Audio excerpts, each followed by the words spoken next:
The first thing I noticed about Ashwell wasn't the quiet. It was the bread. Every morning at 4:40, the smell would come down our street like a tide pulling in. Yeast, warm butter, something sweet underneath it all. It slipped under the door of our rental, curled around the mattress on the floor, and put a hand on my shoulder before I was fully awake. For the first 3 days, I thought it was the most comforting thing I'd ever known. By the fourth morning, my stomach had begun to turn every time I smelled it. I'd come to Ashwell because my brother Peter asked me to. That was the whole reason. Peter was 2 years older, a school teacher who never raised his voice, and he'd rented a cottage here for what he called a proper rest after our mother's funeral. He'd used the word rest like it was a prescription. I'd said yes, because saying no to Peter had always felt like a small cruelty, and because I hadn't slept properly in 6 weeks. The second person in the cottage was Peter's wife, Rennie. She was a paramedic in the city, small and sharp-eyed, with a kind of steady voice that came from telling strangers not to die. She had a habit of tapping 2 fingers against her wrist when she was thinking, like she was still counting a pulse. On our first night in Ashwell, she'd walked the perimeter of the cottage twice before she sat down for tea. Peter had laughed and called her paranoid. She hadn't laughed back. The third person was me, Iris, 31, unemployed for reasons I didn't feel like explaining, still wearing our mother's watch, even though it had stopped the day she died. On the 4th morning, I got up before either of them. The smell had woken me, and I was tired of pretending it didn't. I pulled on a coat over my sleep clothes and went out into the dark to find the bakery. Ashwell had one main street. There was a chemist, a post office, a pub called the Fisher's Arms, and at the end of the street a narrow shop front with hand-painted letters across the window that said, As Marrow and Son, EST, 1912. That was the bakery. A single warm light burned somewhere behind the counter, low and orange, the kind of glow that made you think of a kettle just off the boil. I stood on the pavement outside and looked at that window for a long time. There was no one behind the counter. No baker, no boy, no shape moving between the shelves. The trays behind the glass held rows of loaves and buns and something braided with sugar that caught the light. Steam ghosted faintly from a rack near the back. Everything looked as if it had been set out 5 minutes ago by someone who had then walked directly out of the world. I tried the door. It was locked. I told myself that was normal. Bakers baked before opening hours. They locked up while the ovens ran. That was the ordinary shape of things, except the sign on the door said open, in cheerful red letters, and beneath it in smaller print, ring bell for service. There was no bell. The smell coming through the gap under the door was different up close. Warmer, richer, but underneath it there was something faintly wrong. The way meat left too long in a bag goes sweet before it goes bad. I stepped back from the door and my breath fogged in the air. I don't know how long I would have stood there if I hadn't heard the footsteps. They came from behind me, slow and uneven, dragging just slightly on the second beat. I turned expecting a drunk from the Fisher's Arms or an old man walking a dog. What I saw instead was a woman in a nightdress, barefoot on the cold stones, moving down the middle of the street with her mouth slightly open. Her eyes were the color of tap water. She wasn't looking at me. She was looking at the bakery window. I stepped back into the shadow of the doorway and did not breathe until she was past. I didn't tell Peter. That was my first mistake, and I've had a long time now to sit with it. By the time I got back to the cottage, the sky was going gray at its edges, and Rennie was already in the kitchen. She had the kettle on, and her hair pulled back in a way that meant she'd slept badly.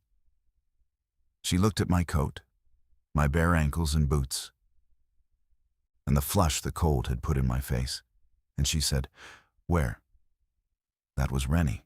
Not "where were you?" Not "everything all right?" Just the one word, the way a paramedic asks it. "Walking," I said. "Couldn't sleep." She watched me for a beat longer than was comfortable, then turned back to the kettle. "There's a woman down the lane," she said, "sitting on a stile in her dressing gown. I saw her from the window. She's been there since 3. 3 in the morning?" 3 in the morning. Peter came down the stairs then, cheerful and half-shaved, smelling of soap. He kissed the top of Rennie's head, took the mug she pushed at him, and said, "You two look like you've seen a ghost." Neither of us answered. We ate breakfast in the small front room. Peter had bought bread from Merrow's the day before, and he tore off a piece and held it up to the light like he was appraising it. "You have to admit," he said, "for a village this small, that's a serious baker. You can smell the fat in it. Someone in that shop knows what they're doing." "Have you seen them?" I asked. He blinked. "Seen who?"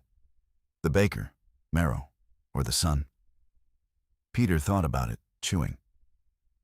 "I bought this from a girl, maybe 19. She rang it up and put it in a bag." He shrugged. "Why?"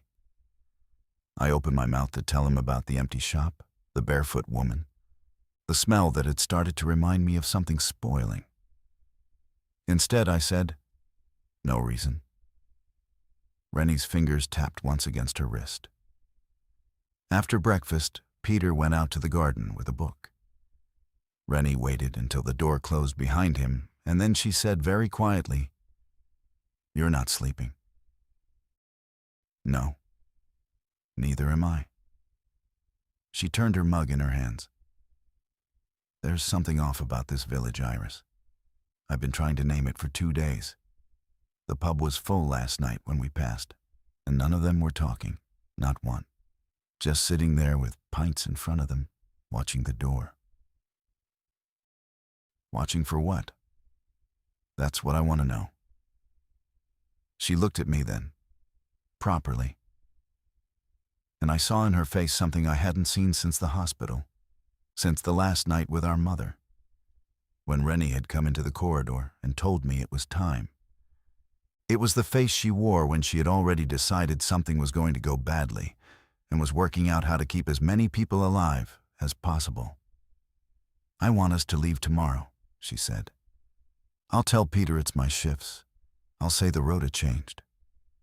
He'll be disappointed. He'll be alive." She said it flat, like a diagnosis, and then she got up and started washing the cups. I sat there with the taste of Merrow's bread going stale in my mouth, and I understood, without wanting to, that Rennie had already begun to count us. I went upstairs to pack. Not everything. Just the things I wouldn't want to lose. Our mother's watch, my passport, a photograph of the 3 of us from Peter's wedding, which I'd carried in a book for 4 years, without quite knowing why. I laid them on the bed and looked at them, and thought about the woman in the nightdress, and about how her feet had made no sound at all on the cold stones once she'd passed the bakery. Downstairs, the front door opened. Peter's voice called out, cheerful, telling us he was going to walk into the village for a paper. I nearly stopped him. I stood at the top of the stairs with my mouth open. But the smell of bread was in the house again, warm and buttery, and it seemed impossible that anything could be truly wrong in a place that smelled like that. I let him go. He came back at 11 with the paper, a punnet of raspberries from the greengrocer, and a story. "There's been a fuss down at Merrow's," he said, dumping his coat on the chair. "Some poor bloke collapsed outside the shop. They're saying it's a stroke. Ambulance took nearly an hour to get here from the county town." Rennie went still. "Did they take him?" "Eventually, yes." "Did you see him?" before they took him." Peter frowned. "Rennie, did you see him?" "Yes, he was on the ground. He was breathing. There was a woman kneeling next to him, holding his hand." "Why are you asking me like that?" She didn't answer. She walked past him and out the front door and down the lane, and Peter looked at me with his hands full of raspberries and said, "What is happening today?" I couldn't tell him. I didn't have the words yet. So I put my coat back on and went after her.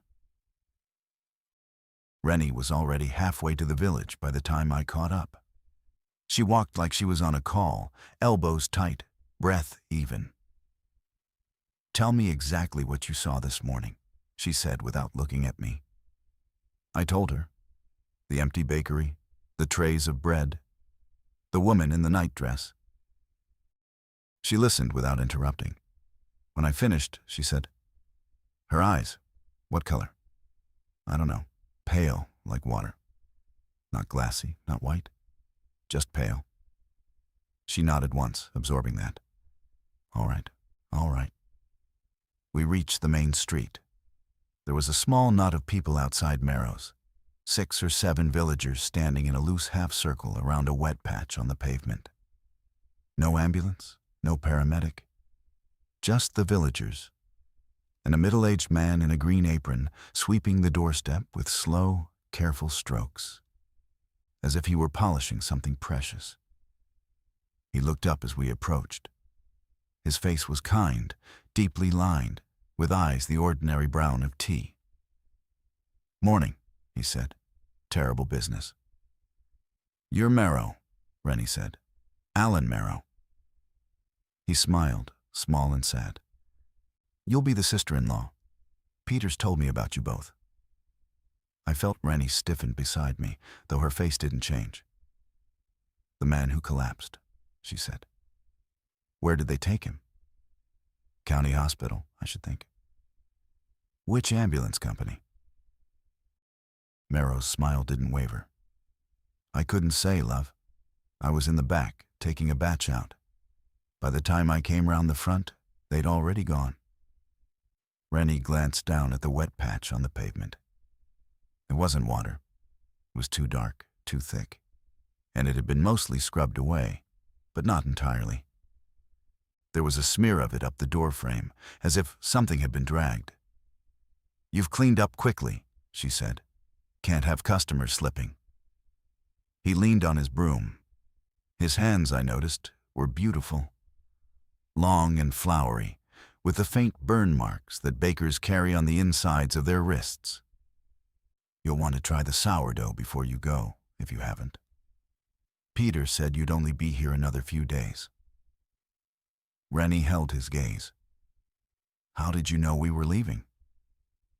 Marrow's smile stayed exactly where it was.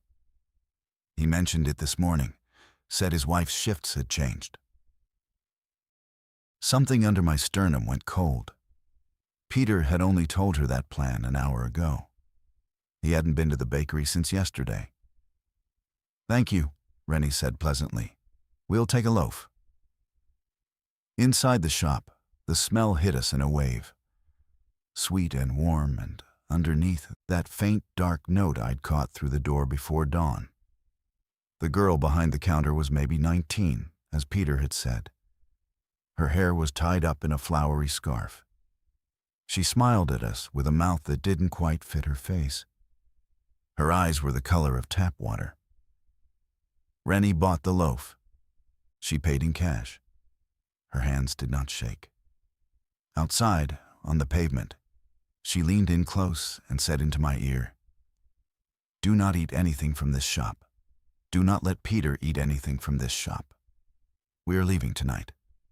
Behind us, Alan Marrow went on sweeping the doorstep with the patience of a man who had all the time in the world. We didn't leave that night.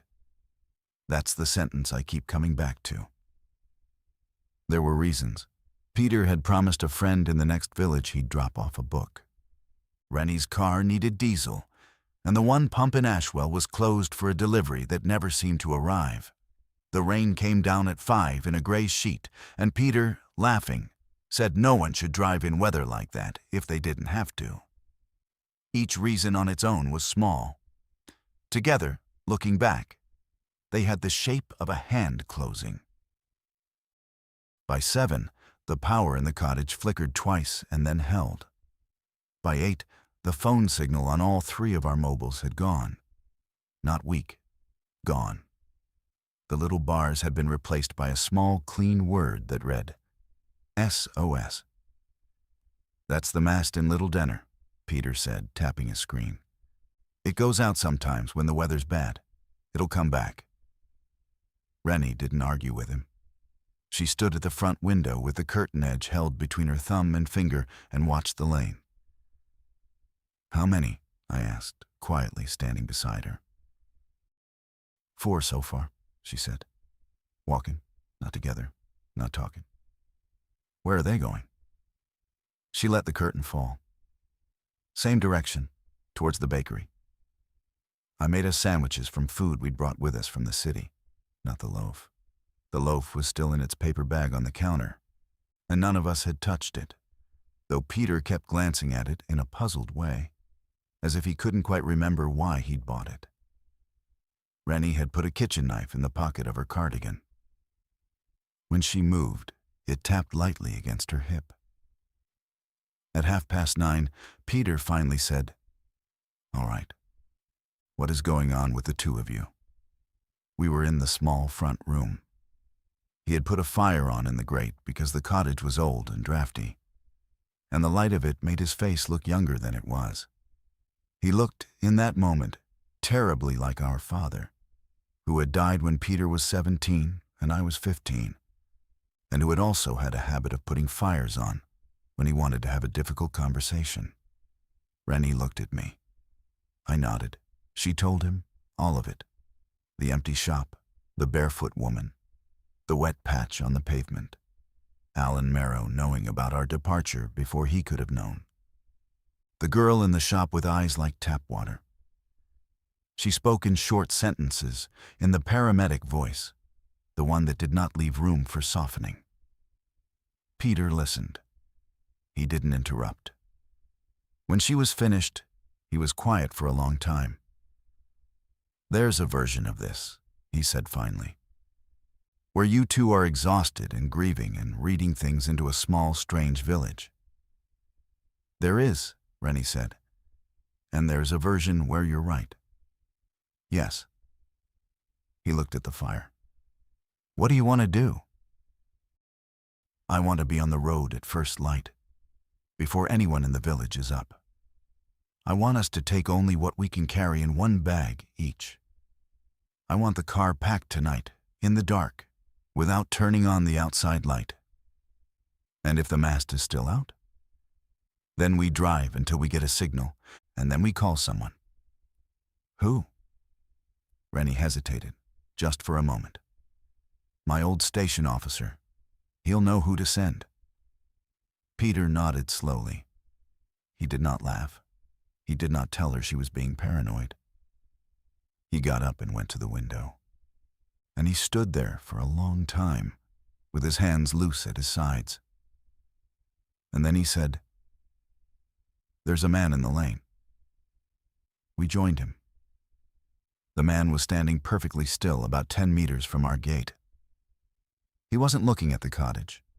He was facing away from it, towards the village, but his head was tilted very slightly to one side, as if he were listening to something in a next-door room. He was wearing a suit jacket over pajama trousers. His feet were bare. I recognized him. I'd seen him yesterday in the post office, buying stamps and making a joke about the price of them with the woman behind the counter. He'd had a nice laugh. "Is he all right?" Peter whispered.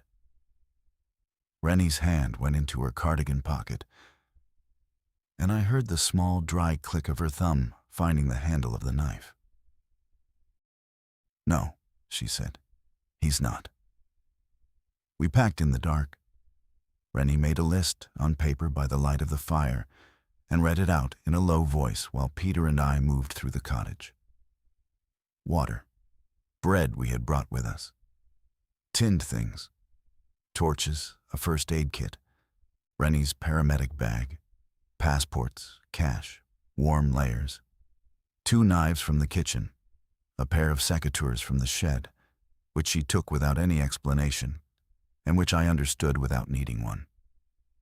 She told us not to zip our bags near the windows. She told us not to run water. She told us not to flush the toilet after 11. She said the sound would carry. I asked her, once, quietly, if she knew what this was. She said, "No. I know what it looks like. I don't know what it is." What does it look like? She was folding a jumper into her bag. Her hands paused. "In training," she said, "we used to run scenarios for pandemics, novel pathogens, behavioral symptoms. Not the horror film kind, the real kind. Confusion, aggression, loss of speech, loss of pain response. Sometimes people wander." She looked up at me. "Iris, I am not saying that is what this is. But it looks like it. It looks like something." At 11, Peter went out to the car. We turned off every light in the cottage first. He was gone for 6 minutes. It was the longest 6 minutes of my life to that point in it. And I remember thinking that. And then feeling ashamed. Because our mother had spent 140 hours dying, and I had sat through every one of them. And I had not felt time stretch the way it stretched in those 6 minutes. He came back through the door, pale and out of breath. "There are more of them," he said. "In the field behind the cottage. Just standing, not moving. I counted 11 before I stopped counting." "Did any of them see you?" Rennie asked. "I don't think so. It was too dark." "Did they make any sound?" He thought about it. His eyes were very wide. "One of them was humming," he said. "Just a little, under her breath. I thought at first it was the wind in the hedge, but it was her. She was humming a tune." "What tune?" Peter opened his mouth and closed it. "I don't know. Something I know. Something my mother used to." He stopped. He looked at me. We had both grown up with the same lullaby. Our mother had sung it to Peter until he was too old to admit he still wanted it. And then to me until I was too old to admit the same. It was a nothing tune, a dozen notes. But it was ours. "That's not possible," I said. "No," Peter agreed. His voice had gone very flat. Rennie moved between us then, gentle but definite, the way she'd been with our mother in those last days. "It's coincidence," she said. "There are only so many tunes in the world. We are all very tired. We're going upstairs now, and we're going to sleep in shifts. I'll take the first watch. Iris, you have the second. Peter, you have the third. We leave at 4. We went upstairs. We closed the curtains. We lay down in our clothes. I could not sleep.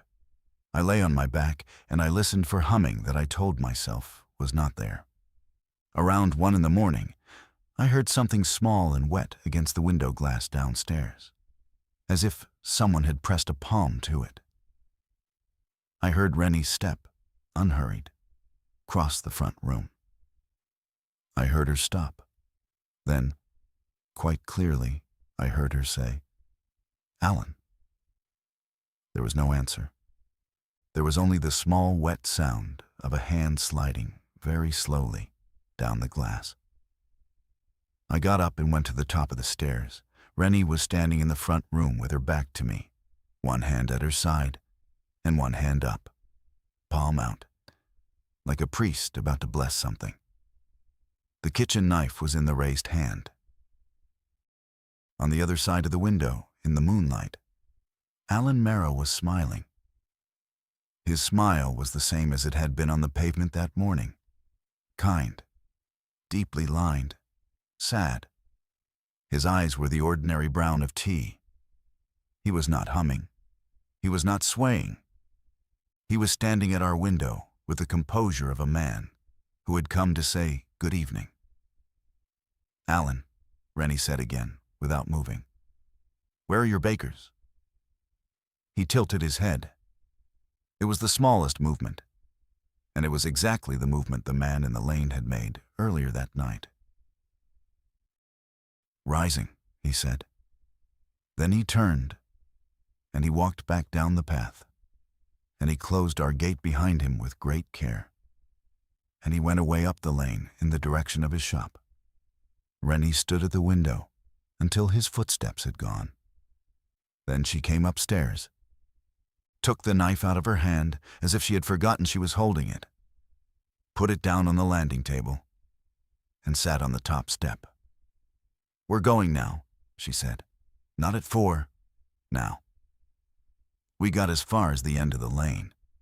The car started on the first turn of the key, which felt, in the moment, like a small mercy. Peter drove. Rennie was in the passenger seat with the paper map open on her knees, because none of the sat-navs would find a signal. I was in the back, and my job, Rennie had said, was to watch the sides of the road and tell them what I saw. I saw a lot. In the first 100 meters, I counted 4 people standing in gardens. Not walking, just standing, at odd distances from their own houses, facing outward, as if they had come out to look at something and forgotten what. In the next 100, I saw a boy of about 10 sitting on a garden wall in his school uniform. He turned his head to watch our headlights pass. His mouth was open. He did not blink. None of them chased us. That was the thing that frightened me most. They watched us go the way cattle watch a car pass on a country road, with mild, unspecific attention. It was as if we were not the point. We came around the bend by the church, and Peter braked so hard the map slid off Rennie's lap. The road was blocked. Someone had parked a tractor across it, hitched a headlamp, blocking both lanes. Beyond the tractor, at the far end of the village, I could see the warm orange glow of Marrow's shop window through the drizzle. It looked further away than it should have. "Reverse," Rennie said calmly. "Peter, reverse." He put the car into reverse. He looked into the mirror. He did not move.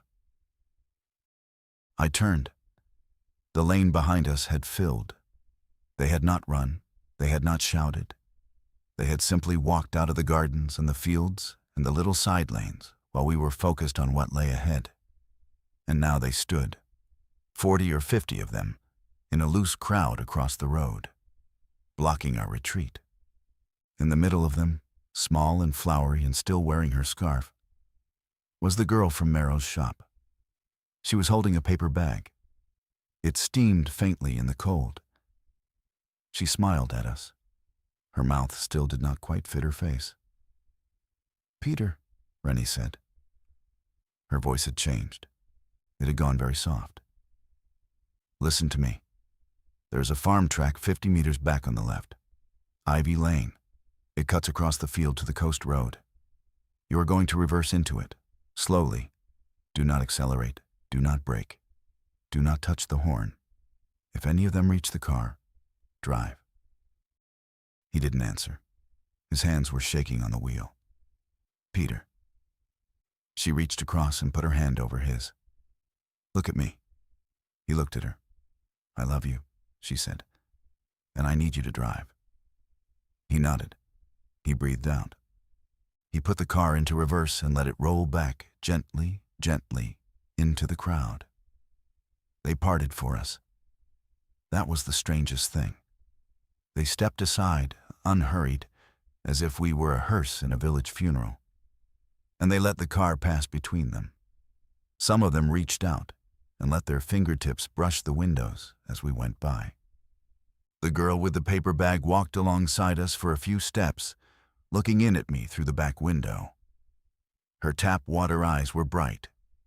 She held up the bag as if offering it.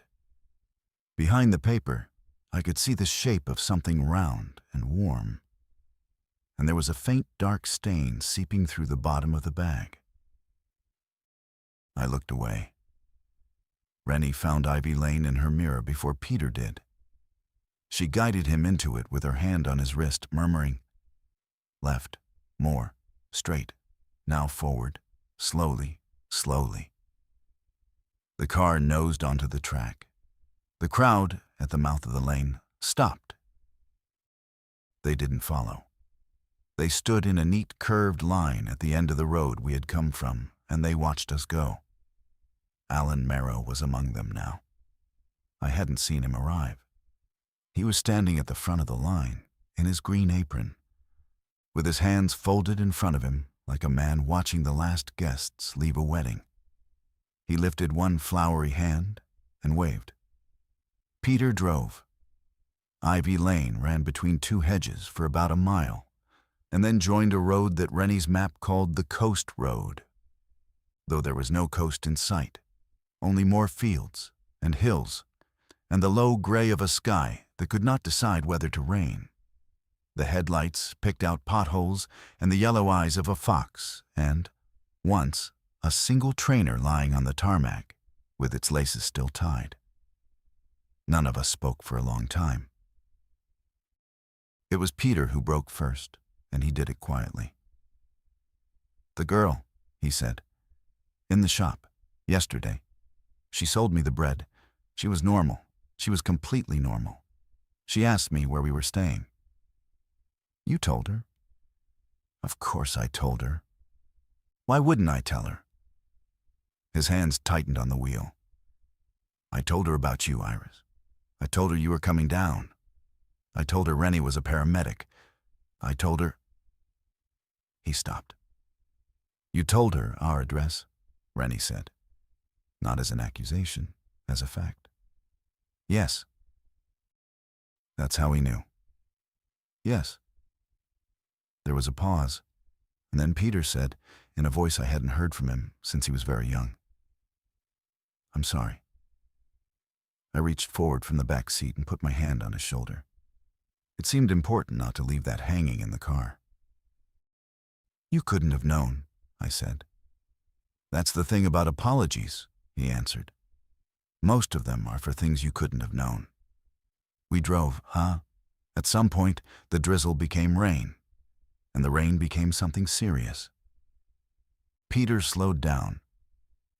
Rennie kept her eyes on the map, tracing a route to a market town called Halbridge, which she said had a police station, a hospital, and more importantly, a signal mast on a hill outside it that was not connected to Little Denner.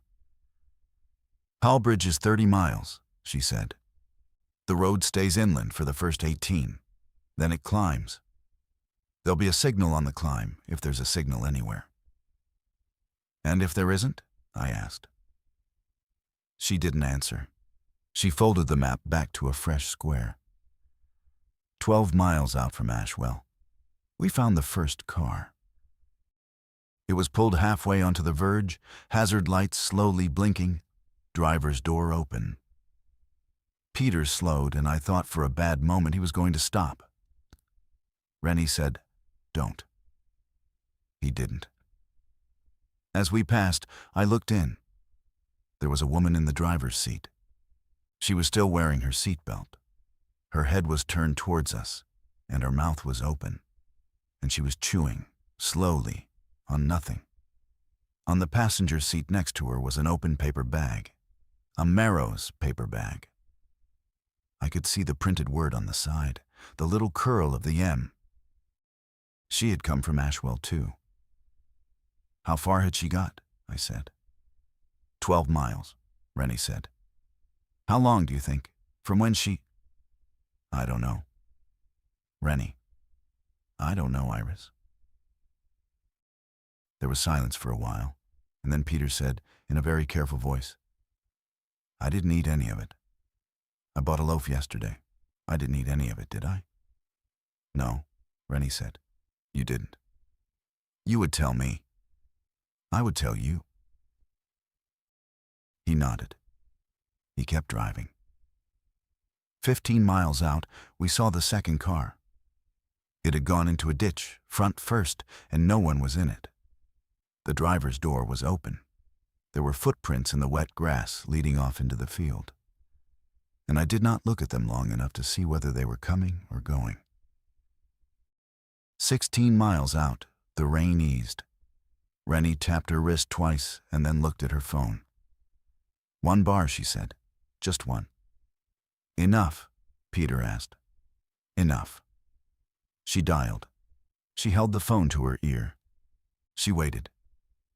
Peter drove very carefully, as if he could feel the signal in the air and did not want to disturb it.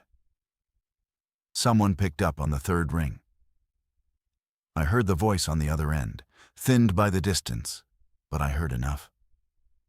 Rennie said her name, her old service number, and the phrase, possible mass casualty event. She said the word Ashwell. She said, behavioral symptoms, nonverbal, aggressive on approach, geographic containment appears to be failing.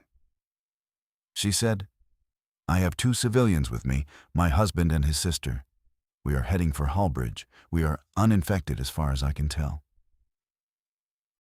Then she listened, for a long time, and her face changed. Say that again, she said quietly. She listened again. Understood, she said.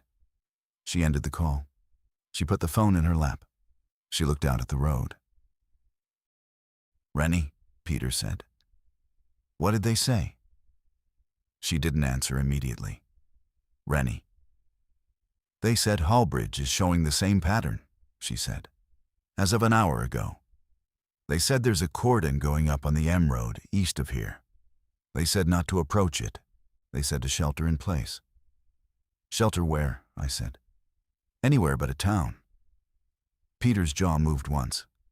How wide? He asked. The pattern. How wide is it? Rennie looked at him. They don't know, she said. We turned off the coast road onto a track that wound up into the hills because Rennie said that height was safer than distance, and because staying on the road felt suddenly like being in an artery. Somewhere above us, according to the map, there was an old shepherd's bothy her father had once taken her to on a walking holiday when she was 12. She wasn't sure it would still be standing. She said we would find out. We didn't talk much on the climb. Peter drove with both hands very high on the wheel. I sat in the back with my mother's watch in my palm, the way I used to hold sweets as a child, hidden, precious. Rennie kept the map open and the phone on her knee, though the signal came and went every few hundred meters, and she did not try to call again. I asked her once what her old station officer had said exactly. She thought about it. He said, Rennie, get somewhere small. Don't be around a lot of people. Was he frightened? Yes. That was worse than anything else she'd said all night. The bothy was still standing. It was a low stone box with a slate roof, 2 rooms, a chimney, a rusted iron stove, and a door that Rennie's father had apparently once described as sound. It was sound. It was also, we discovered by torchlight, empty of anything useful except a stack of firewood, a broom, and a handwritten sign above the fireplace that said, in a slanting older hand, "Leave the place as you'd like to find it." We brought our bags in. We closed the door. We wedged a piece of wood under the handle. Rennie walked the inside perimeter twice, the way she'd walked the cottage on our first night. And this time, Peter did not laugh. When she sat down, she put her head in her hands, just for a moment. And I understood that she had been performing calm for our benefit for hours, and that she was tired. I made tea on the little stove. Peter got the fire lit. We sat around it, the 3 of us, and for a while, nobody spoke, because there was nothing to say that wasn't enormous. Peter was the one who eventually did. I keep thinking about the humming, he said. Don't, Rennie said. How did they know that tune? That tune isn't in a book. That tune is—" He stopped. His face worked. "That tune is our mother. Peter, Iris, am I going mad?" "No," I said. "You're not." "Then how?" Rennie lifted her head. She looked at both of us. She looked exhausted and afraid, and very much herself. "I've been thinking about that," she said, "since it happened. And I have a theory. I don't like it, but I have one."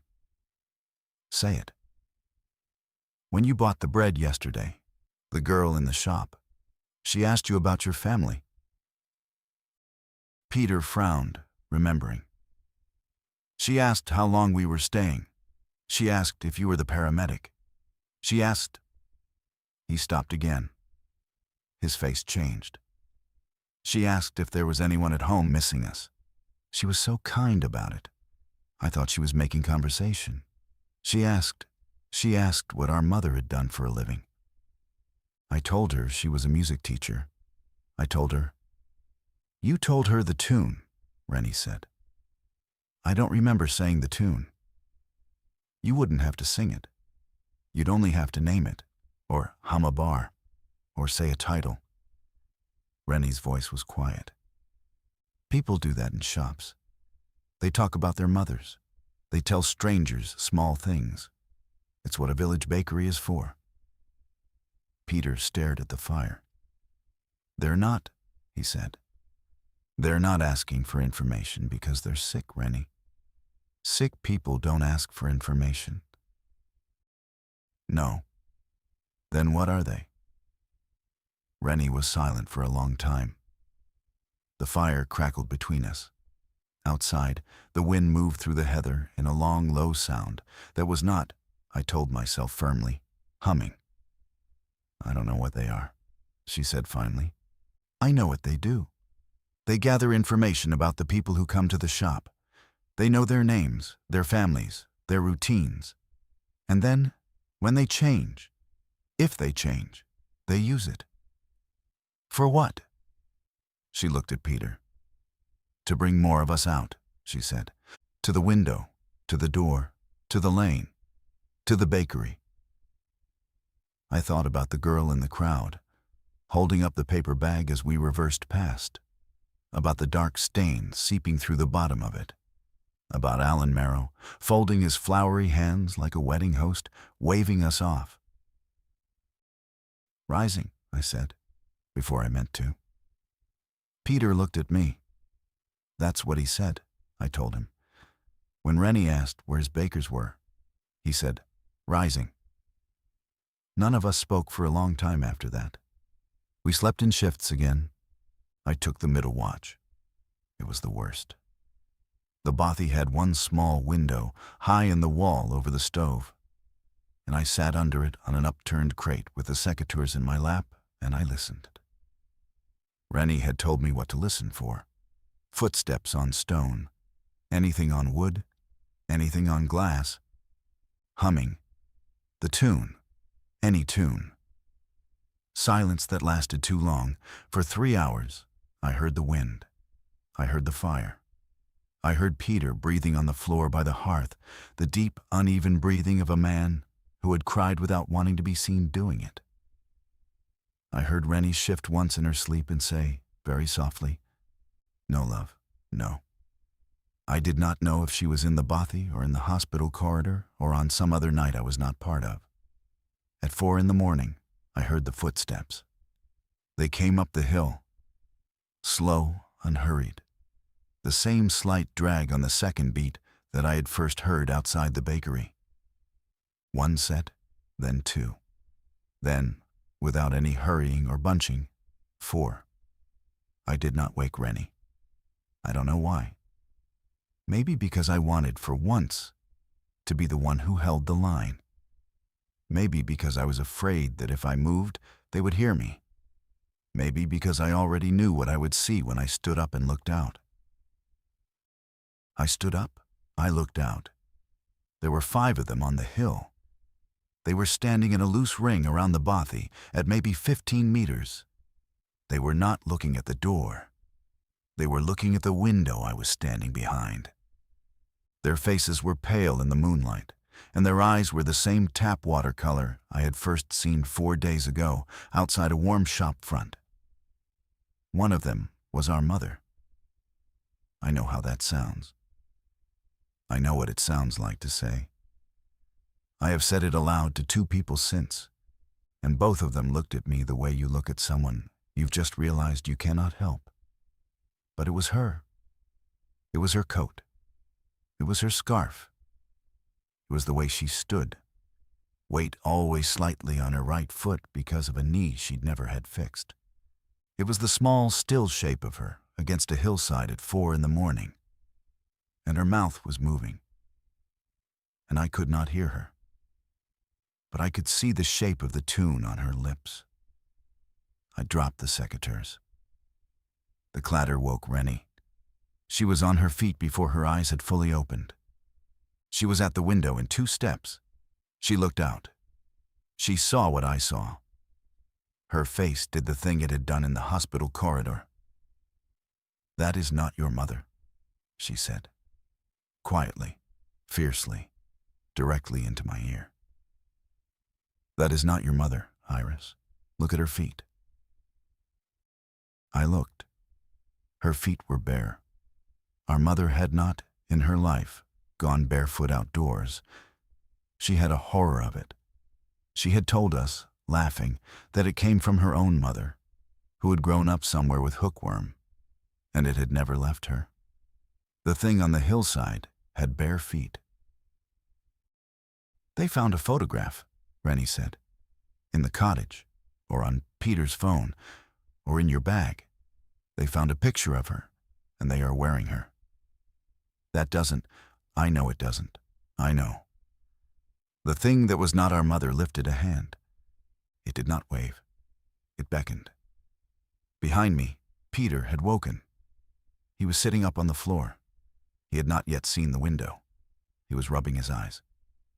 "Peter," Rennie said, without turning, "do not come to the window." "Why?" "Do not come to the window. Iris, step back, slowly." I stepped back. The thing on the hillside beckoned again. And then, quite clearly, through the stone and the glass and the wind, we heard it hum. 12 notes. Our lullaby. Peter made a sound I have never heard from anyone, before or since. It was not a word. It was not a scream. It was something torn out of him. He was on his feet. He was at the window. He was pushing past both of us. He was reaching for the door. Rennie hit him. She hit him with the flat of her hand across the face, hard, the way a paramedic hits a patient sliding into shock. And she said, "Peter." He froze. "Look at me," she said. "Look at me." Not at the window, at me. "Your mother is dead. We buried her. I was there. Iris was there. You were there. That is not her. Do you understand me? That is not her." He was breathing in ragged gulps. Tears were running down his face. He looked at her, and then against every instruction, he looked past her, at the window. The thing outside was still humming. I saw the moment his face broke. It was not doubt. It was not confusion. It was longing, pure and terrible, and it was stronger than any argument any of us could have made. "Rennie," he said, "please, what if it's her? What if some part of it is her? What if she's in there and she's scared and she—" "Peter, she wants to come inside." Rennie stepped between him and the door. She was small and she was tired, and she was, in that moment, the only thing in the world holding my brother in the room. "If you open that door," she said, "we die, all 3 of us. And she stays out there humming." He looked at her for a long, long moment. Then he sat down on the floor, and he wept. And Rennie went down onto her knees with him, and put her arms around him. And I stood at the window, and watched the thing that was wearing our mother slowly lower its hand, and turn, and walk back down the hill into the dark. And the other 4 turned with it. And they went in a neat line the way children go home from school. And they left us. Dawn came gray and thin, and none of us had slept. Peter sat by the stove with a blanket around his shoulders and his hands wrapped around a mug of tea he wasn't drinking. Rennie moved around him with a quiet, terrible tenderness, checking things she didn't need to check. The wedge under the door, the water in the pot, the map on the table. She did not look at the window. Neither did I. I understood, watching them, that something had happened to Peter in the night that I could not reach. He had heard our mother's voice, and he had chosen, in a stumbling, desperate half-second, to believe it. Rennie had stopped him. Rennie had saved him. But there was a small door inside him now that had opened, and I did not know if it would close. He spoke finally after the second cup. "I want to go back," he said. "No," Rennie said immediately. "Not to open the door, not to—" He shook his head. "Not for that. I want to go back to Ashwell. I want to see the bakery. In daylight. I want to know what it is. I want to know what they are." "Peter." "Rennie, listen to me." His voice was hoarse but even. "Whatever this is, it is bigger than us. Hallbridge is falling. Your station officer told you to hide. There is no cavalry coming. And if there is, we need to give them something. A photograph, a location, anything. Someone has to have seen it up close and lived and been able to say what it was. That isn't our job." "Whose job is it then?" She didn't answer. I said, "I'll go with him." They both turned to look at me. I had not planned to say it. It came out of my mouth the way small, important sentences do, before you have had the chance to talk yourself out of them. "Iris," Rennie started. "I saw it first," I said. "The empty shop, that morning. I saw it before any of you. I was the one who didn't tell Peter. If I had, we might have been on the road that afternoon. We might not be here. That isn't—" "It is. Some of it is. And I owe him one." I looked at Peter. "You did not owe me anything for coming down here to sit with you after Mum. You did not. But you asked, and I came, and now I owe you one." Peter's eyes filled. He looked away. Rennie looked between us. She saw, I think, that we had already decided. Rennie was good at seeing that. "Then I come too," she said. "No," Peter said. "You stay. You keep the bothy. If we don't come back by dusk, you walk out over the ridge to the next valley. There's a village on the map called Eithin. It's outside the cordon on the north side. You get to Eithin and you get on a train, and you keep going until someone with a uniform and a phone believes you. Peter, you are the paramedic. You are the one they'll listen to. You have my phone. You have the video I took last night through the window. You have Iris's account. You have your own. You are the useful one. I am your wife. I know." She looked at him for a long time. She said, "Come back." He said, "I will try." We left at 8. The rain had stopped. The hills were the color of wet slate. We took one bag between us, with water, a small first aid kit, a torch, my phone with what battery it had left, and the paring knife from the bothy's kitchen drawer. Rennie kept the secateurs. It was the most she would agree to.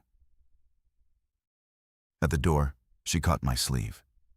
"Iris," she said, "listen to me. If he starts humming, if he stops answering you, if his eyes go wrong, you do not try to save him. You come back here. You come back to me. Do you understand?" "Yes." "Say it." "I understand." She held my sleeve a moment longer. Then she let go, and she stepped back into the bothy, and she closed the door behind us. and I heard the wedge go back under the handle. Peter and I walked down the hill in the gray morning, and for the first hour, neither of us spoke, because there was nothing to say that would not make it harder. Ashwell in daylight was worse than Ashwell at night, and I had not expected that. At night, there had been a covering of dark. In the morning, there was only the ordinary light and the ordinary drizzle and the ordinary shape of a village doing ordinary things. And that was the horror of it. There were people in the street. There were people going in and out of the post office. There was a woman on a step brushing her doormat. There was a man leaning against the wall of the Fisher's Arms, smoking a rolled cigarette. From the end of the lane where we crouched behind a low stone wall, watching, you would not have said anything was wrong. Then you would have watched a little longer, and you would have noticed that the woman on the step was brushing the same square of doormat over and over in the same small arc, and that she had been doing so since before we arrived. You would have noticed that the man with the cigarette had not raised it to his mouth once. You would have noticed that the post office door opened and closed, with no one visible on the other side. And you would have noticed, if you watched the bakery, that people went in and no one came out. "They're waiting," Peter said, very quietly. "For what?" "For something." He looked at me. His face was gray. "For someone. For customers.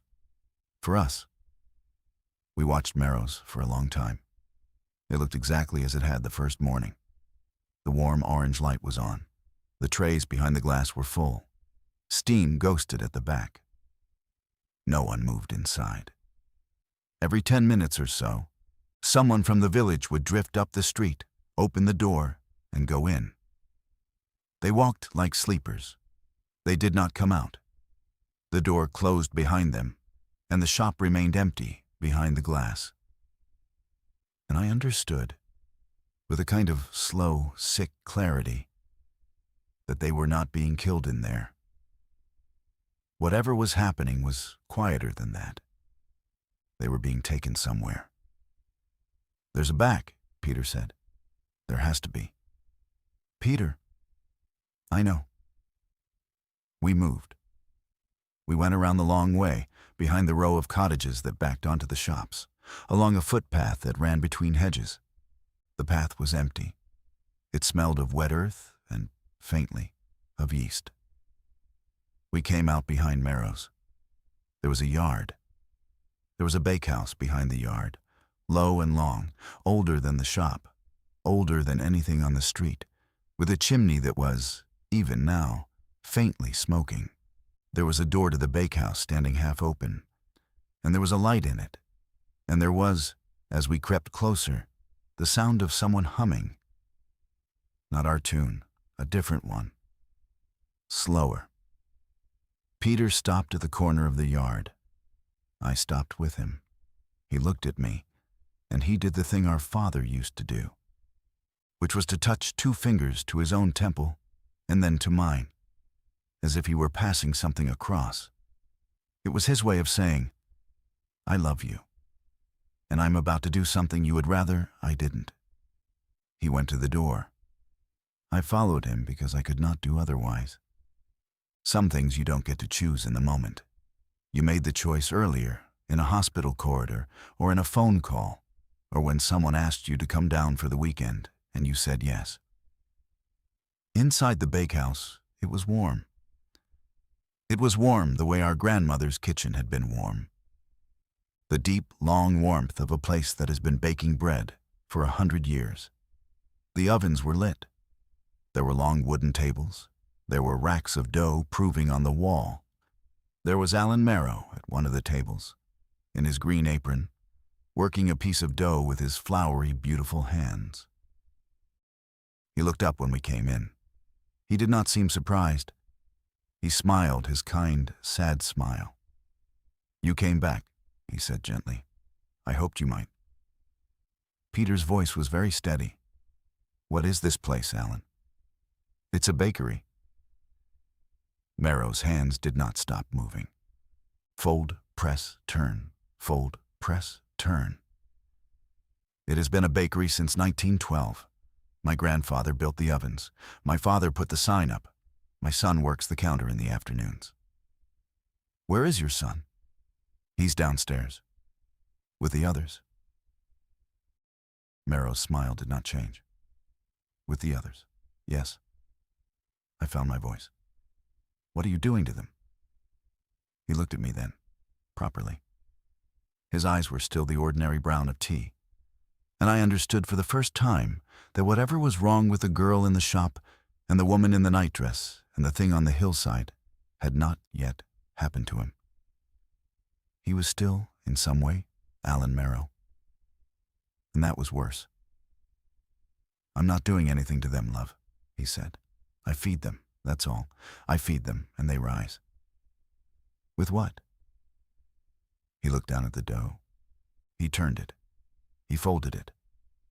With what my grandfather brought back from the war, he said. In a jar, in his pack.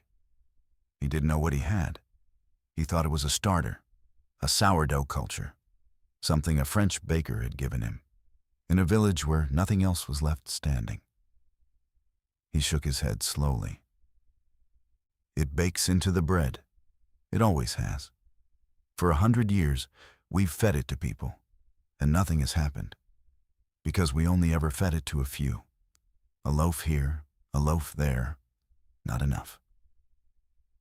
Not enough for what? Peter whispered. Not enough to change them. His hand stopped moving. Something changed, he said. In the last year, I don't know what. The starter got hungrier, or older, or something in it woke up. My son ate a whole loaf one night when I wasn't watching.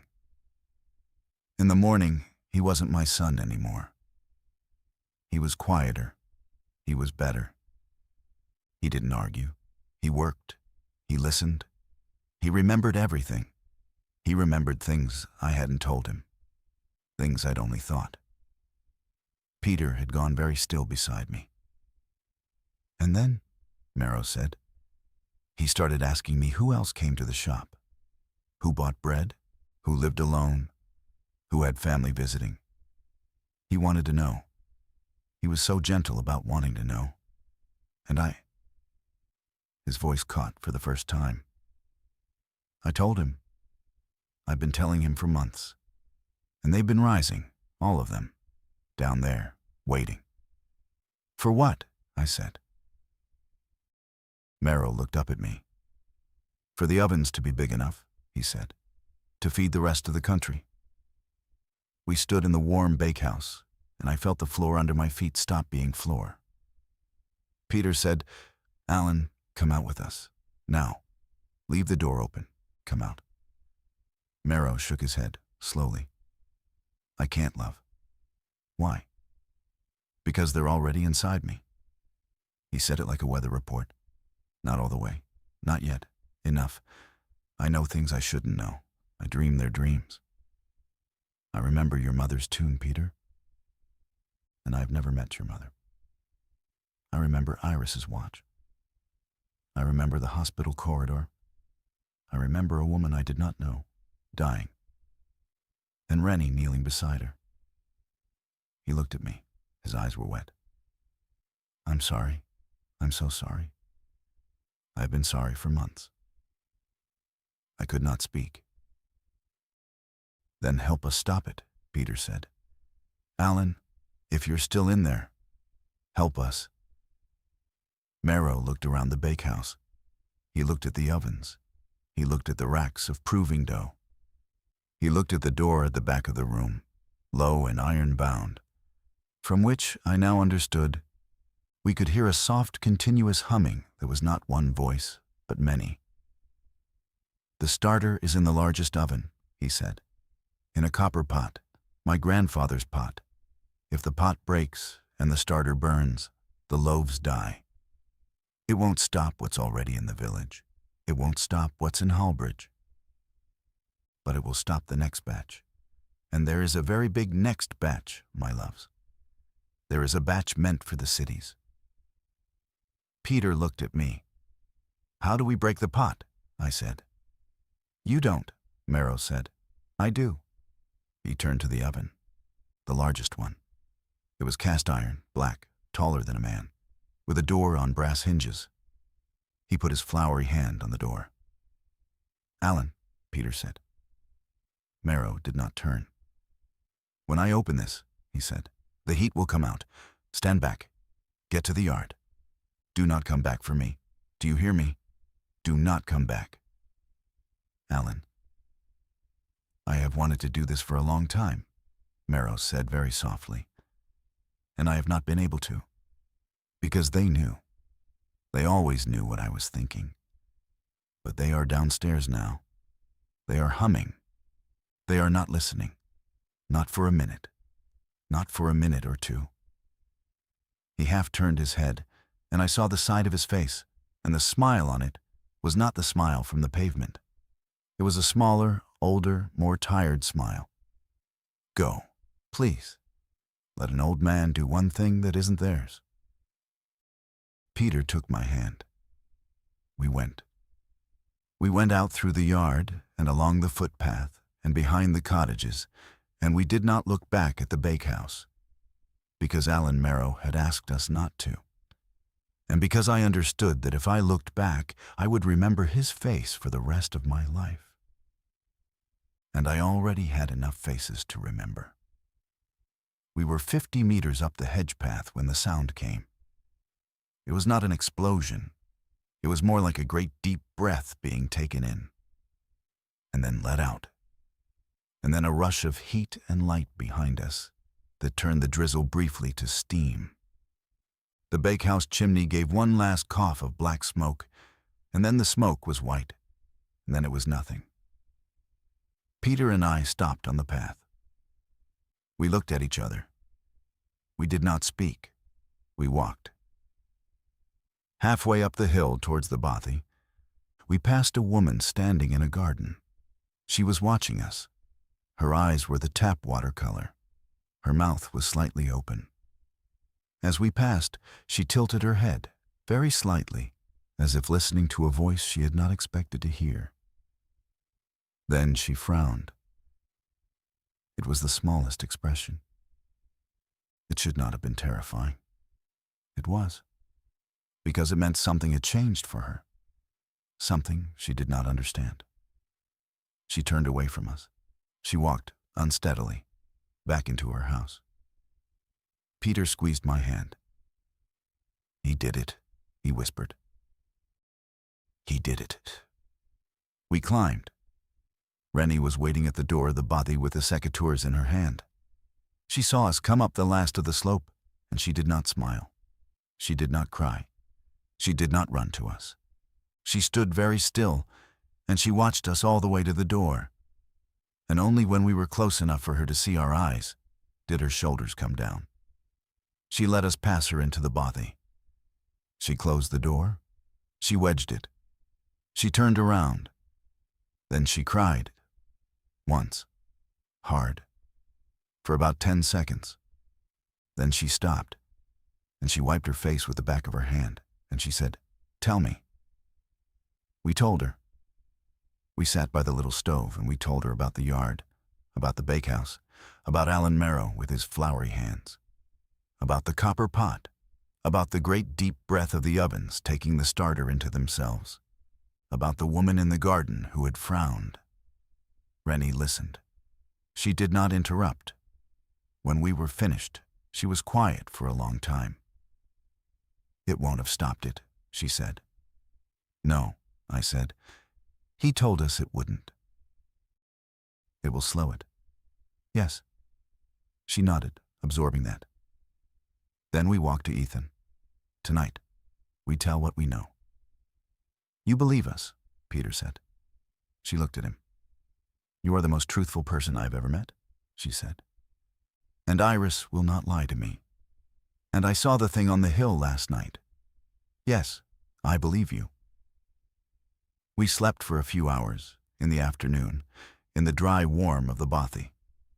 Rennie sat up first, and then me, and then Peter.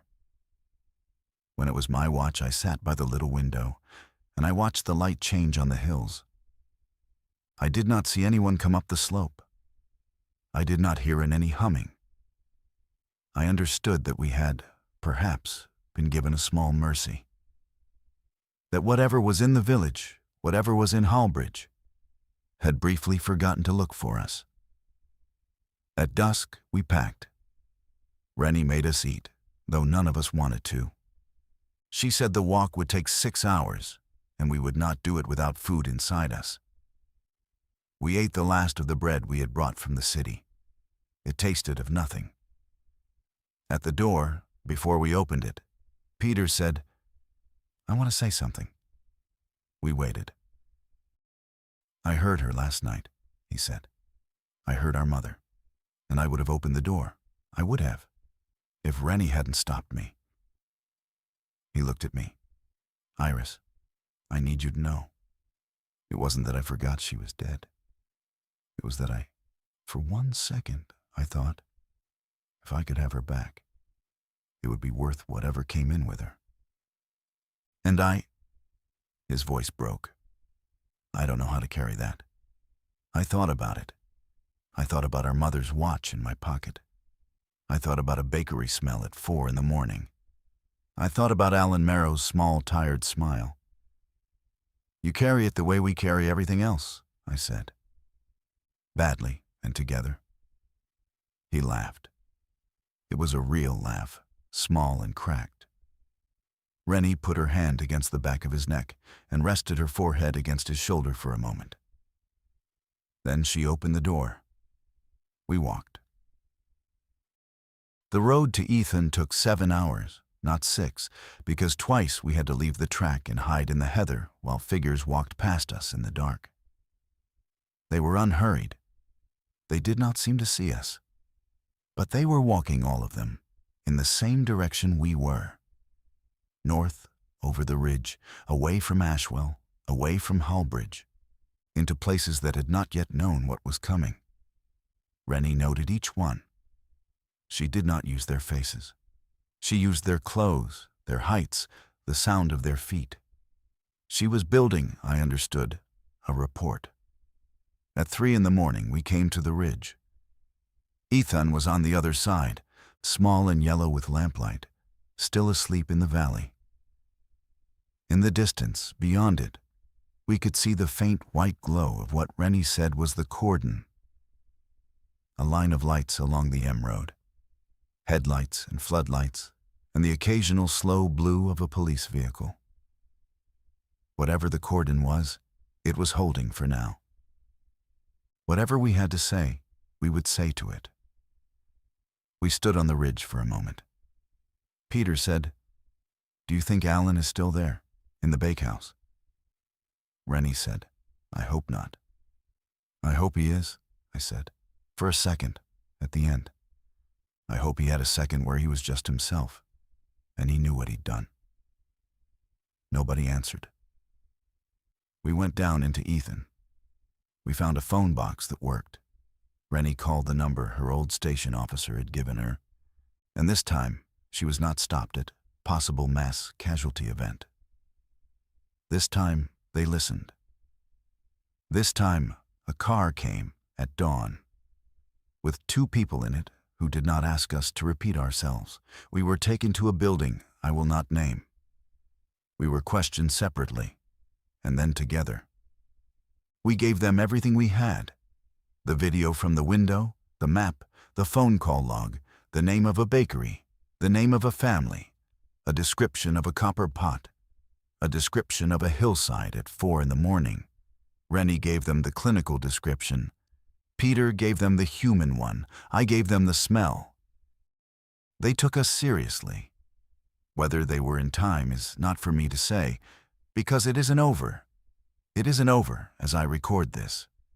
There are places on the map still marked in red. There are villages the news does not name. There are still mornings when I wake at 4:40 and feel something pulling me out of sleep. And I have to lie very still and count Rennie's breaths on one side of me and Peter's on the other. because we sleep in the same room now, the three of us, and none of us has ever discussed why. We do not eat bread, none of us. We have not, in the years since. We do not talk about it. We just don't. I still wear our mother's watch. It still doesn't work. Peter still teaches, though at a different school, in a different town, in a valley very far from Ashwell. Rennie still taps her fingers against her wrist when she is thinking. And I still find it, every time, the most comforting sound in the world. The last thing I will say about the village is this. On the morning we left the building where they had questioned us, one of the officers walked us to a car. He was kind. He had children. He asked, on the doorstep, if there was anything we needed. Peter thought about it. He said, yes. If you ever go into a shop and it smells too good and there's no one behind the counter, please turn around, walk out. Don't try the door. The officer looked at him for a moment, and then he nodded, very slowly, the way a person nods when they have understood something they wish they had not. We got into the car. We drove away. I dream about Alan Merrow, not often, once every few months. In the dream, he is at his long wooden table in the warm light of the bakehouse, and his floury hands are folding and pressing and turning, and he is humming. And the tune is not our mother's tune, it is a tune I don't know, older than any of us. He looks up when I come in. His eyes are the ordinary brown of tea. He says, "You came back." I say, "I hoped I might." He smiles his small, tired smile, and he tears a piece off the loaf beside him. And he holds it out to me, and in the dream I do not take it. And he nods, as if that is the right answer. And I wake up. I don't tell Peter and Rennie about the dream, not because I'm hiding it, because there is nothing they can do with it. Some things are ours alone to carry, and I have made my peace with carrying this one. What I've learned in the years since Ashwell is that survival is not the same as being unhurt. We three are alive. We are, in most ways, whole. But there is a door inside each of us that was opened in that village, and it does not quite close. We keep the light on at night now. We answer the phone on the first ring. We do not ever ignore each other's small, strange feelings about a place. And when the wind is right, and the morning is very early, and the smell of a neighbor's oven drifts through an open window, I get up quietly, and I close the window, and I go back to bed, and I listen to my brother and his wife breathing in the dark, and I count them, the way Rennie taught me, 1 and 1 and 1.